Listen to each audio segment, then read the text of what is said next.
ఆయన పొందిన దెబ్బల వలన మనకు స్వస్థత కలిగింది. ఆయన నిన్ను ఎంతగా స్వస్థపరచాలి అనుకున్నాడు అంటే సంపూర్ణ స్వస్థత నీకు ఇవ్వడానికి పూర్తిగా నలుగగొట్టబడ్డాడు. ఆయన దేహంలో దెబ్బ తగలని ఖాళీ ప్రదేశం లేదు. ఆ దెబ్బలు ఎలాంటివి, ఎన్ని దెబ్బలు తిన్నాడు ఒక్కసారి ఆయన్ని పరిశీలన చేస్తే నువ్వు పాపం నుంచి, రోగం నుండి ఎంత స్వస్థత పొందుకున్నావో నీకు అర్థమవుతుంది.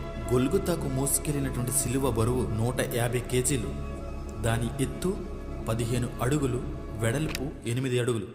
ఆయన కార్చిన రక్తం, పూర్తి రక్తం 6.5 లీటర్స్. ఆయనకు కొట్టిన మేకుల మందం 3 అంగుళాలు. క్రీస్తును సిలువ వేయడానికి గుంపు కట్టినటువంటి క్రూరమైన సైన్యం యొక్క సంఖ్య 350 మంది. ఆ 150 కేజీల బరువునటువంటి సిలువను రాళ్ల మధ్యలో నుంచి 3 కిలోమీటర్లు ఎత్తుకు పై వస్త్రం లేకుండా మోసుకుని వెళ్ళాడు.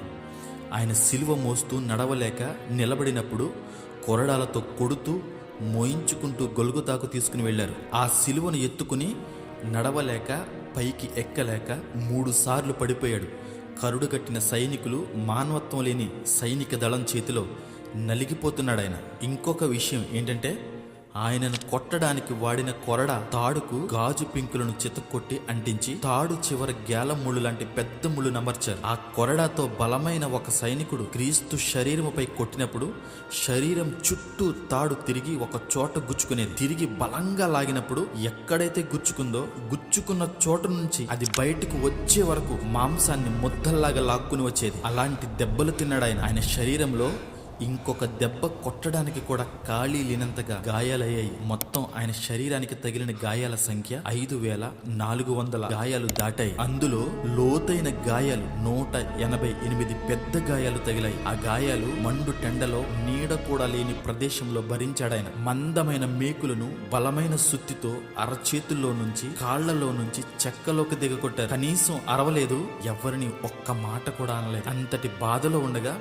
మొహం మీద ఉమ్ము వేశారు, అవమానించారు. నువ్వు యూదులకు రాజువంట కదా, నీకు కిరీటం లేదేంటి అని నవ్వుతూ అపహసిస్తూ 5 నుంచి 6 అంగుళాలు పొడవున్న ముళ్ళ కంపతో కిరీటం చేసి తల మీద పెట్టి కర్రతో కిరీటాన్ని కొట్టి తలలో దించారు. సిలువ పైన దేహం వేలాడుతూ ఉండగా 4 అడుగుల గోతులు వదిలేశారు. కాళ్ళు చేతులు చీలిపోయి ఆ దేహం సిలువ మీద వేలాడుతూ ఉండగా ఆ ఎండలో ఆయనను నలగగొట్టినటువంటి వారందరినీ చూసి ఆ గాయాలతో తండ్రిని వేడుకుంటున్నాడు. ఒక్కసారి వీళ్ళని క్షమించు నాన్న, వీళ్ళకేం తెలియదు, ఏం చేస్తున్నారో తెలియక చేస్తున్నారు, క్షమించు అని. నేను వచ్చిన పని ముగించాను, నా తండ్రి చిత్త ప్రకారంగా అన్నీ చేయగలిగాను, సమాప్తమైనది అని చెప్పి తల వంచి తండ్రికి ఆత్మను అప్పగించాడు.